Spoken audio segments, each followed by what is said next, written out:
Welcome back to another episode of Practitioner's Corner. I am Ryan Leary, and I've got my co-host here, Mr. William Tincup.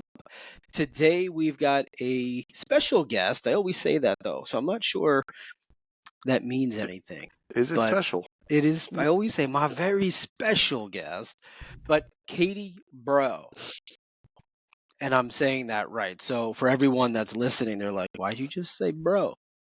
It's Katie Nah. Breault. Katie, welcome into the show. I'm having some fun with your name. Why don't we kick off with a little bit of an intro? Just introduce yourself to the audience and let everyone Yeah. know who you are. Thank you so much for the kind introduction. I'm really excited to be here and also for broadcasting the pronunciation of my last name. I am Katie Breault, and I'm Chief Delivery Officer at YUPRO Placement. Not to And be you, confused with Katie Breault.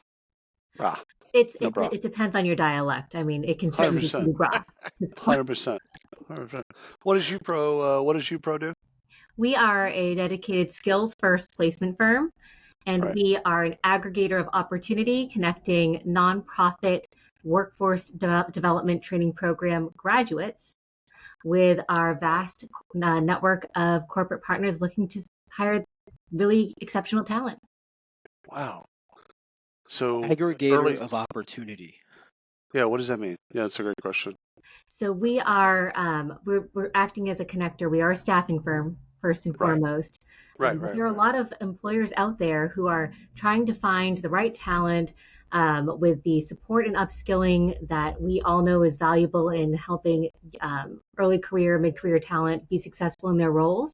And so we are that connector who are building relationships with nonprofit workforce development graduates and serving them for life, upskilling them throughout their entire careers, and connecting them to opportunities where they can be successful. What schools are the best at nonprofit management? What Do you school? remember? Yeah, colleges, the degrees that people come out with, because it's usually a BA. Sometimes they'll get a master's, etc. But like, where are they coming out? Because it used to be like Indiana was really good at one point. But I've kind of lost track of who's good at nonprofit management, because sometimes it's tethered to a business goal. There And are sometimes, some nonprofit management programs. In a right. different life, I was exploring those master's degree programs, too. and there are specialties on those areas. For sure. Yeah, especially if they were joint. Like you could see someone, I think Indiana's why it's sticking with me is you do an MBA and an MNO, Master's Nonprofits, and it was a joint degree for curators, so that people would understand the business side of art, business side of curating art, which I thought was fascinating. Yeah. That is Anywho, fascinating.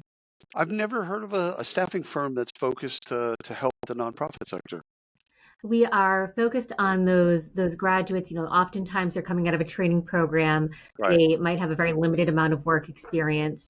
They have varying levels of career search readiness, so maybe their resumes aren't going to perfectly align with a job description. And they're here to help them kind of navigate that process, because we know that they're the right talent for the job. We just have to help get them past some of those initial hiring barriers. So let's make sure Ryan and I are on the same page. So you're not placing in nonprofits like a United Way. You're taking talent that has kind of come up through the Peace Corps or whatever type of nonprofit experience that they have and bringing them into the corporate environment. That is correct. So we are a staffing firm exclusively serving talent who have graduated from these training programs. I've seen this with the military.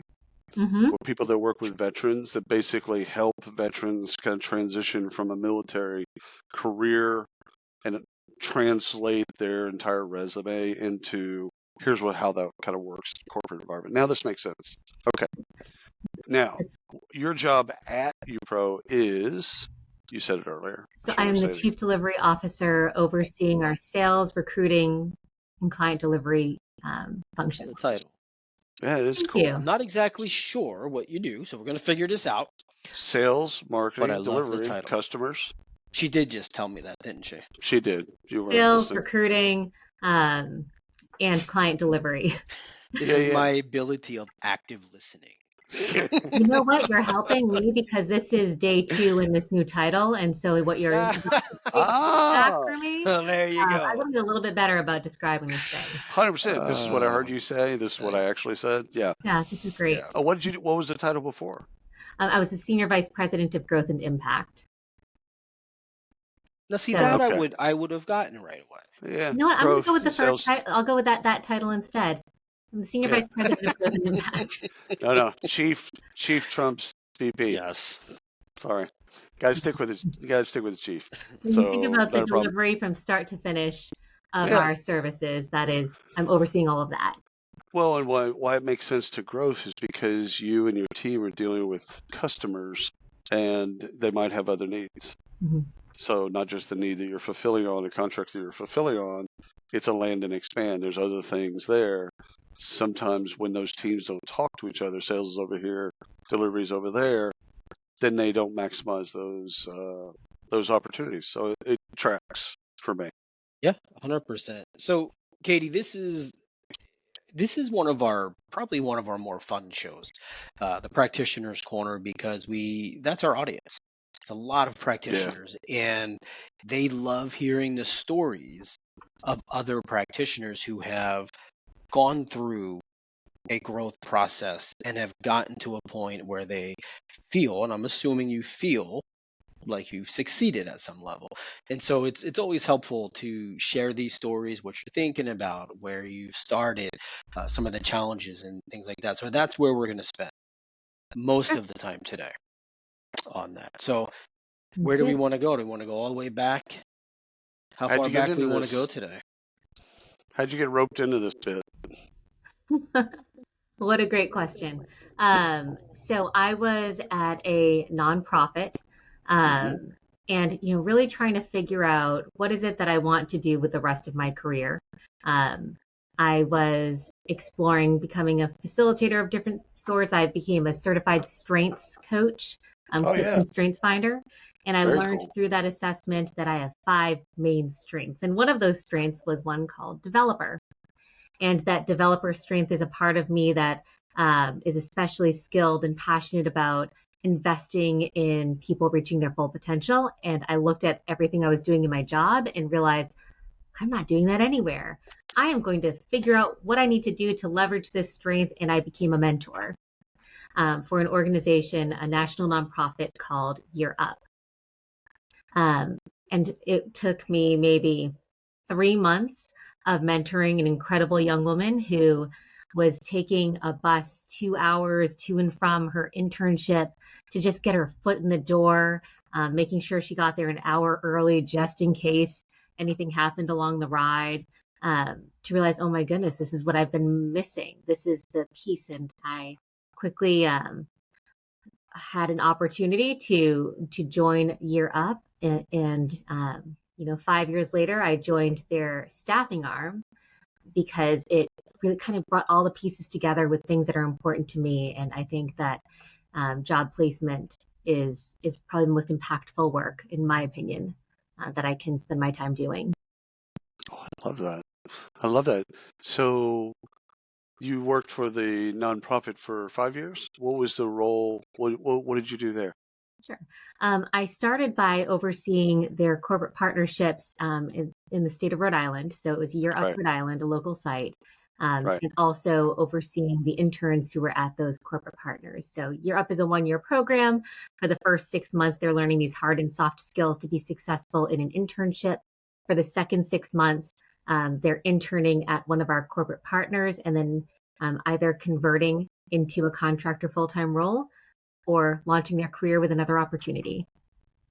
And what's typically the skills that they're learning in the pre-part, not just the internship? They got other skills that they're learning, but in the first 6 months. It's an equal emphasis on soft and hard skills. So for hard skills, we're focused on IT, software development, financial services, and financial operations, sales and customer support. Um, and so really bringing in some of those fundamental skills to be successful at a work-based learning opportunity. But then the secret sauce is really in the soft skills training. So, really teaching through their curriculum and their coaching and feedback processes why you show up early. Really driving home that early is on time is late, and they don't get fired because they're learning those lessons. But we know how that saying goes. And Right. some of those things that I would used to speak to our interns and say, working in the corporate environment is kind of like going to a different country. There are all of these rules that you might not be familiar with. There are all of these expectations, and we're here to help you learn that before you're in that environment and getting judged for it.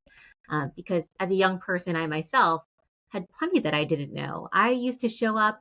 I used to think that if I was put on the schedule for my job as a server, that if I couldn't work a shift, I just X'd off on the schedule, and then I didn't have to work it. Like nobody ever told me any different. My daughter does that, and I want to just wring her neck. Oh my That's God! so I hope she great. listens. Not that she would That ever is so listen to great. this, but I hope she's listening to this. I love that. She I does. absolutely love that. Oh, It's like, well, I exit off. yeah. Right? Done. I mean, In my mind, there are so many assumptions we make that people know in their first job.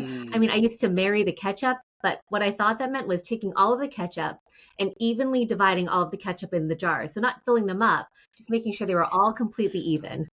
totally Well, makes marriage is sense. 50-50. It all makes That sense. makes sense. That makes sense. That's what I That would have done. tracks. That tracks. Well, now most restaurants don't even give you ketchup. You've got to No. ask for it, and that No. is a major pain. You're sitting at the table eating. Like, where's the ketchup? Yeah, I gotta wave somebody down. Yeah. That, No. we don't deal with that here in Massachusetts. That must be. No. Oh, we do. No. Do you have plastic bags? It depends on the town, but that is Yeah. getting phased out. We're starting that now. We don't give plastic bags. Like you go to the That'll be- local like convenience store. You got yourself a sandwich or three, some drinks, and you got to carry it out. For those listening, I'm You have to carrying remember and to bring hugging. your own bag. That's Y'all need to move. I Y'all don't need have to move time to for that. Texas. I pull into the Here's- driveway to get gas. I want food. I don't want to bring a bag. That's fair. Yeah. Little canvas bag. I want to see you with a little canvas bag going into a 7-Eleven so you can get your loot. My That'd be little great. canvas tote. Here's things that will not happen in Texas in the next decade. That. Well, I remember back in the day, if you came into a store with a bag, they were just assuming that you were to shoplift. So Yeah. Right. Yeah. Right. Either that or you're 100%. some weird environmentalist that cares about things. Yeah, Yeah. Now it's like paper straws and they took away the plastic bags and all. I can't drink paper straw. There's something. It actually my lips stick to it. Yeah. So anytime someone, it's usually California, someone gives me a Yeah. paper straw, I'm like, yeah, you may as well pour it on my head. Yeah. I'm not gonna use that. Katie's Sorry. like, I thought this was a practitioner's corner. You're talking It about is. me. It is. no, It I'm is. just Talking being about- very. I am loving the camaraderie around paper straws. I am also. You've got some. From a cut. You've got some You've got some hate in your heart for paper This straws is a as well. Dateline episode about to happen. It is gonna. It's a Dateline. Told you I'd Jim, slip it in there somewhere. It all started. Jim didn't like paper straws. Yeah. All right. Ended up we're off under to the races. driveway paved. So you get to actually interact with a lot of practitioners as well. So I mean, a part of the job now is you get to the people that have your customers. I would say a lot of them are practitioners as well. What's some of the conversations with them like? What is driving them? Sure. So on the customer side, who we end up speaking with, I mean, they're typically looking for entry level talent or early career talent. And, some of the struggles that they might be facing is finding the right talent. And so Right. I'm here to help partner with them and figure out what is the challenge. We know that we serve here at YUPRO Placement over 120,000 people who are looking for a job. And so we know the talent is out there. We know that the skills are there. So what are the barriers? Sometimes it might be a 4-year degree. And then we're working with our partners to really understand, okay, is a 4-year degree really required for this role? Is it, maybe falling into the trap that we got into decades ago of screening out candidates to narrow the pool? Because if you're narrowing the pool and you're not finding the talent, then man, oh man, do I have a solution for you.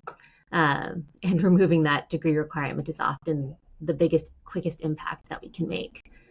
So oftentimes it's about not being able to find the talent. And then also once they find the talent, how do they get that retention that they're looking for and conversion into a full-time employee? And that's really where we shine in investing back into our talent through our upskilling and our coaching, Right. and connecting them with social care resources, because for us, we are a mission-driven public benefit corporation. So we're measured based on our social metrics.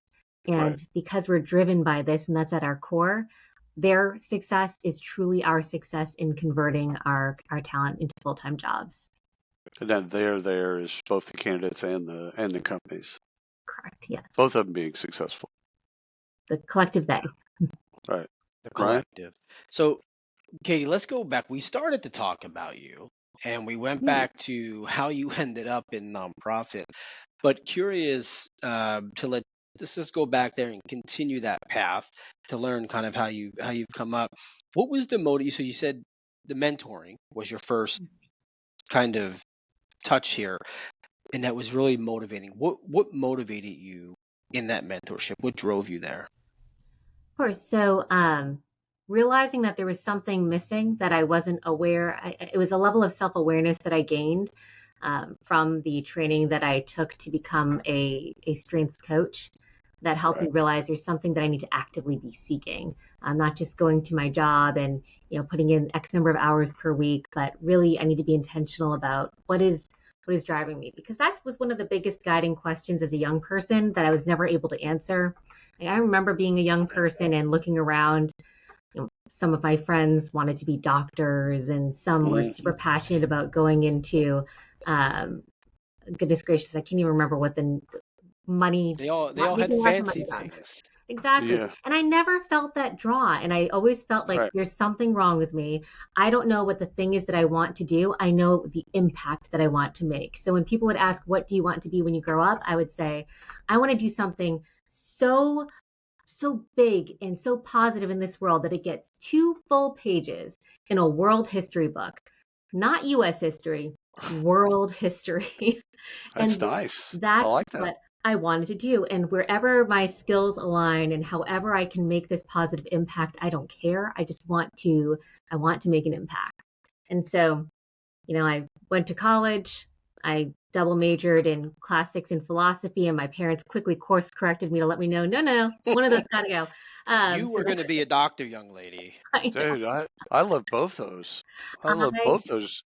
I do too. What is it? I traded in classics for government, so there's still a lot of connections there. But Well, the conflict between philosophy and government is fantastic. I'm pretty proud of my choice. I was a smart kid.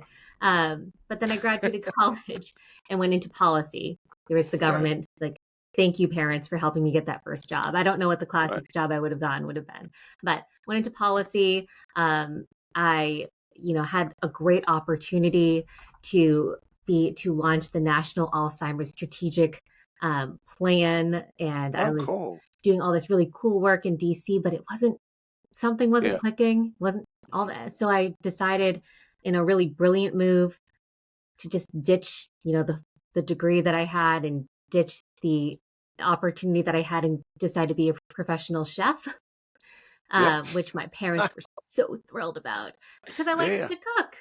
So I figured, hey, let's try it. So you went back to school for that? I got into school, and then I had to do an externship and learned very quickly that just because you love something doesn't mean that it's something you should necessarily get paid to do. 100%. And to this day, this is great. You know why I love this, and I want to say why, because so many people are confused. And they think they're lost, right? And it's, and we'll say young people, and that may not be acceptable today. I don't know. But people coming out of college, it's like, I remember being lost myself. Like, I took my last final. Did I graduate? No one said a word. They just said, have a great summer. Like, sure. And that was it. And I left, and I got a letter that said, congratulations. But between the time I left until that, I didn't know. And so I love hearing this story, because I think this benefits a lot of people. Oh, 100%. Yeah. Good. Well, I often hear with the staffing industry, you just kind of fall into staffing. Nobody, grows up thinking I want to be in staffing. But for me, with what I wanted to do and making an impact, and I am going to get those 2 pages, I truly feel like the most impactful work that I can do, and some of the most important work there is to do, is connecting people looking for jobs with a career. It's so important. I Yeah. experienced in so many ways throughout my life the impact of that choice and that decision and that opportunity and or lack thereof. So I'm incredibly passionate about the work I do now. I think I was always meant to be in staff. So let me ask you about, because mentorships really, I might ask you about mentorship and then later I'll ask you about internships. But mentors, where do we get that right and where do we fail in mentors Great and question. being a mentor? I would not claim to be an expert mentor, Oh, come on. but I would say I was never terribly concerned about what a mentor is supposed to be and Right. being like that person. Like now I'm a mentor, so I have to put on my mentor face and suddenly Right. become wise. I think Right. that all of us have some wisdom in some area that we can be sharing with others. And so for me personally, I like to think that what went well with my mentoring experience has and continues to be just being a human being and sharing what lessons learned I can, and truly having the perspective of somebody seeking advice from a mentor is they might be seeking answers, but I found 99% of the time people have the answers already. It's just about helping them think through it and look at all the different perspectives and really empowering those being mentored to make the decisions that are right for them and doing it without judgment. I Love think it. there's different levels of a mentor as well. And William, I think you probably agree to this. I've heard you on calls with people that blow my mind. But and I would say, oh, I can never do that. Like, I can't talk that way. But there are people that I wouldn't call myself a mentor to, but they use me as a sounding board, Right. right? And I'm a sounding board for that person. And they Right. just want to, like you said, Katie, they just want to bounce ideas and they want to get your opinion on it and get your thought and some guidance on that. So I think there's definitely different levels of mentorship. So that's a good point. I think it's serving the person and making sure that they get something out of it. I think that's where I've seen mentorships, kind of the ones that are kind of created in corporations basically to kind of facilitate conversations Yeah. between kind of younger generations and older generations. When it's forced, I've seen that fail. Secondly, I've seen it fail when the person that's a mentor just wants to talk about whatever they want to talk about. They're not really receptive to, like, what do they need to learn? What do they want to learn? And kind of serving that person. So I've seen it fail in a couple different ways, but more often than not, it just comes down to your heart. If you want to help somebody and they want to be helped, all right, well, then you figure it out. Like, I like what you said, Katie, around just being human, just being a decent human being, and well, you're halfway there. Well, thank you. I've been a mentor. I've been a mentee. I am a mentor. I am a mentee. And I think that if I've learned anything on the mentee side, the greatest advice that I received, and I think one of the secrets to a good mentorship, is that it's really driven by the mentee.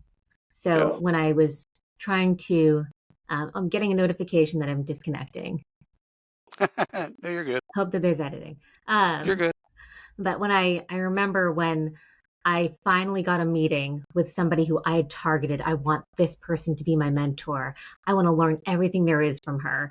And she was this powerhouse, is this powerhouse. I can't believe still that I met her, that I ended up getting a meeting with her over coffee.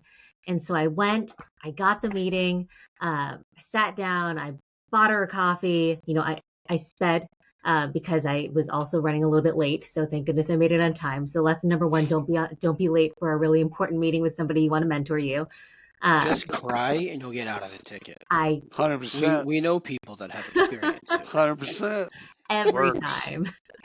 But I went and then I sat down and she said, "So what do you want to talk about?" And I told her, I'm looking for a mentor. I want to learn all the things that there are. And she asked me, what specifically do you want to learn about? And I said, I kind of want to just pick your brain. And that is where I Mm, got I received the most valuable advice as a mentee and has also informed me as a mentor. Um, she said, well, my first piece of advice would be when you get the opportunity to have a meeting with somebody, at my level, come in with an agenda and a plan. Never set this kind of meeting to just pick somebody's brain, great. especially if you don't 100%. know what you want to pick my brain about. And I was mortified. No, Um, it's great advice. That's great advice. That never is made great that mistake advice. again. Well, I mean, it's also, I mean, there was, when I was first out of college, I worked, this guy that had a company next to ours, and he wouldn't take a meeting. Like, he wouldn't put a meeting on his calendar No agenda. unless there was agenda. Like, there was an agenda Mhm. that you had to get back then, you had to like print stuff out and give them an agenda or whatever. And it was just a company next to ours. So I'm like, it had nothing to do with me, but every once in a while I'd want to talk to him about some stuff. And so, hey, love to talk to you. Let's set the agenda. Would not put something on his calendar unless there was agenda. I'm like, it's awfully disciplined. And it's awfully very efficient. Because if someone Yeah. can't create an agenda, then you're going to wander. And I think Google did this at the beginning, or maybe they had a bit around agendas too, where the meeting couldn't happen if the person that could make the decision wasn't in the meeting, and also if there was an agenda. So, like, I thought it was brilliant. Um, let me ask you about internships real quick. Yeah. What makes for a great internship? Because you have corporate partners, so you place people in these situations. And what makes for a great experience for all parties, so everybody involved?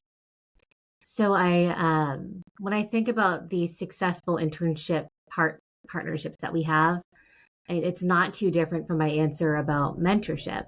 Right, So an internship is a work-based learning experience. It is right, not a job. The objective is for somebody to learn on the job and have that experience. And there is no greater time in a person's career than that very first work-based experience, whether it's a job or an internship, to right, be getting that guidance from somebody.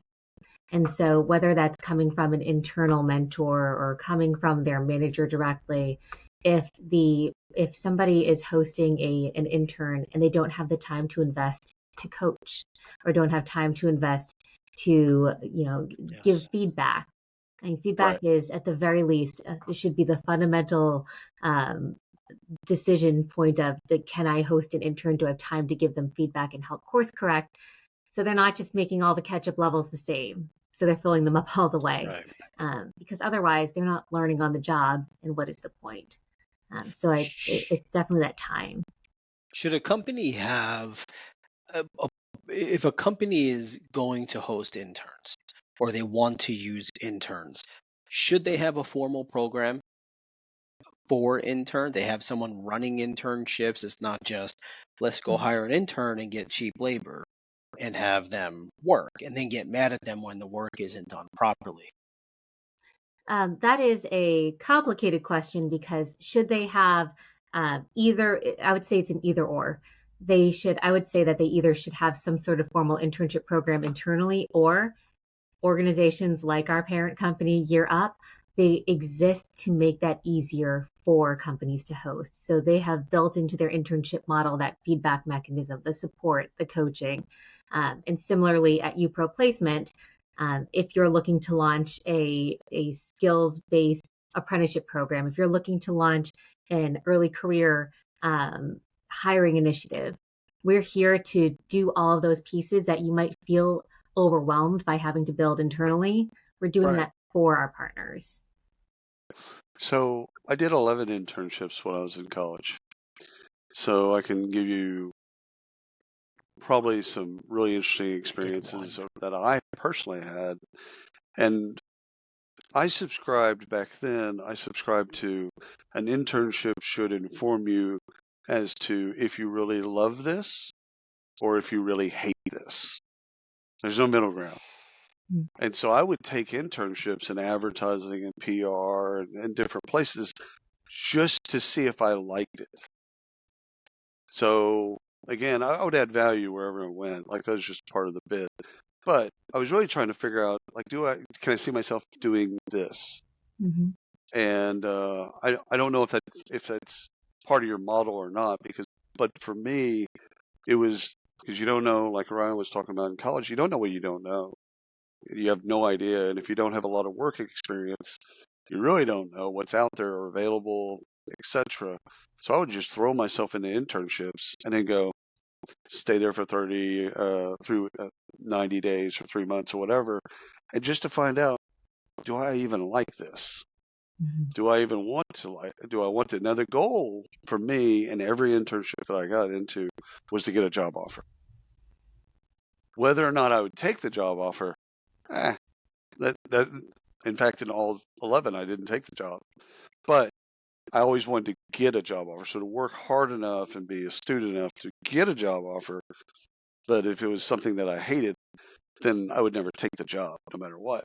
But I wanted to get that. So the question is with your student population or early stage talent, if they don't know what they like, and if they don't know what they want, how do you put them in that situation to then go join one of your partners and add value? Mm-hmm. But maybe not. Maybe the goal isn't to get an offer at the end of that, because maybe they don't fall in love with it. Mm-hmm. Well, part of our admissions process and part of serving the population that we do, our interns are looking for that job offer and do Right. want to take that job. In the first 6 months of training, they're Right. in theory that should kind of be the testing ground, learning those hard skills. To your Got it. point, I mean, if I waited until I loved a job and found my passion, I wouldn't have been employed until my 30s. So, I think I remember this Fair. interview that President Obama did, and one of his pieces of advice was about, focus on doing your job well, Yeah. and then things will come. And so I think for a young person or a person early in their career, especially, not worrying and putting that pressure on themselves to have found the thing, but Right. just focusing on doing a really good job. And it's hard to do when you're early in your career, but trusting, if you keep proving yourself as and doing a good job and focusing on that and not worrying about the next thing, good things come. In addition to advocating for yourself, but focusing Right. really on the job you're in. But I commend you on all 11 internships and offers that you received. Oh yeah. No, but that I'm was the game. I exhausted mean, just again, thinking about it. You know. well, I mean, when I say that, sometimes I need to actually clarify. That was 3 degrees, so 8 years of education, 3 degrees, and so there was plenty of opportunities to do internships. That is even more exhausting. Nah, it was easy. But congratulations. So I do need to ask you, just because I think the audience would be curious, in terms of where do y'all get paid? Where do you make your money in this process? So I'm going to separate our parent company from us because that is a completely different organization. Sure. We are a staffing company. So we are paid the same way that any other staffing company would be paid for a contract direct hire or a skills to staff professional apprenticeship. We're getting paid for our services for like they would be paying any other company. The difference is we're investing that revenue back into our mission and the talent we serve versus operating in that way like any other staffing company. So does the corporate partner pay for the 6 months of training? For our parent company, they do. Got it. And then once they're placed, then they move over, and it's like you charge out 25, and the candidate earns 20. Those are awful numbers, but the idea is there's an in between that the company makes their money on, like all staffing firms. I mean, if they're the dream scenario that happens for many of our talent is they go through that training program, they go to the internship, they convert full time, and we have nothing to do with any of that. They're just hiring them on, and that's where they get their investment. We're serving them for the rest of their lives. So that's fantastic. So there's not a conversion fee? Not for hiring them full time. That's the goal. That's the goal. That's fantastic.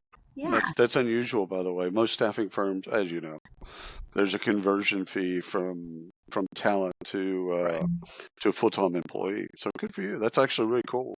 yeah. On the staffing That is side, if interesting. it's a contract role, like to your point, it's a bill rate, and it's Right.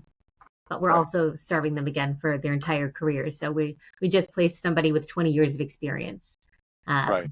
That's different than a recent graduate from the program. I Right. I I don't know like if you that. have this off the top of your head, but how many, or I guess maybe a percentage of people that you've placed coming out of school as an entry level are you still working with today?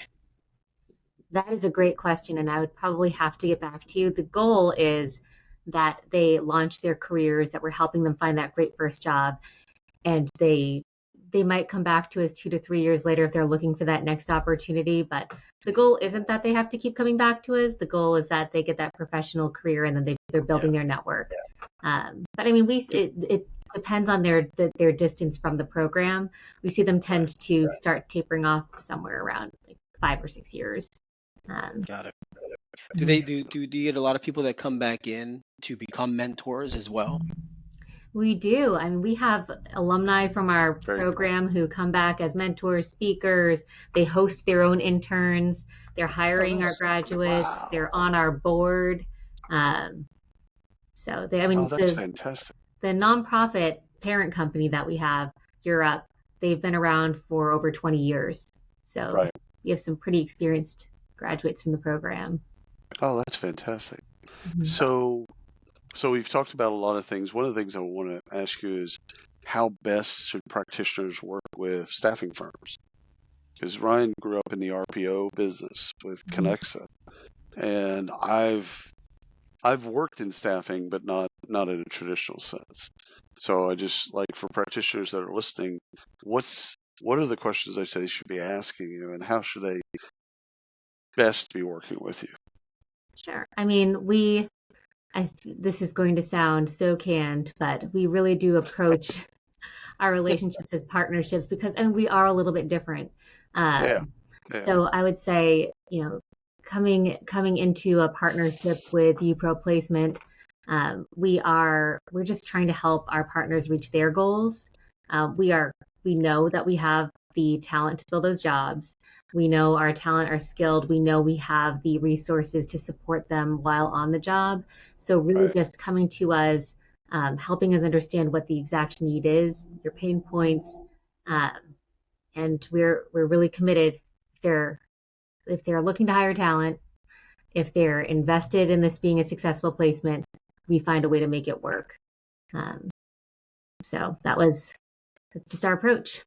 drops mic, walks off stage. Katie, thank you so much. This has been fantastic. I love your Sure journey, has. and I love what y'all do. I mean, it's absolutely needed, and I'm glad for your corporate partners for making the investment because, again, without that investment, a lot of this stuff doesn't happen, and you find a lot of early stage talent just kind of trying to figure it out on their own, and it's hard. So I like that there's structure to that. So thank you very much for being on the show.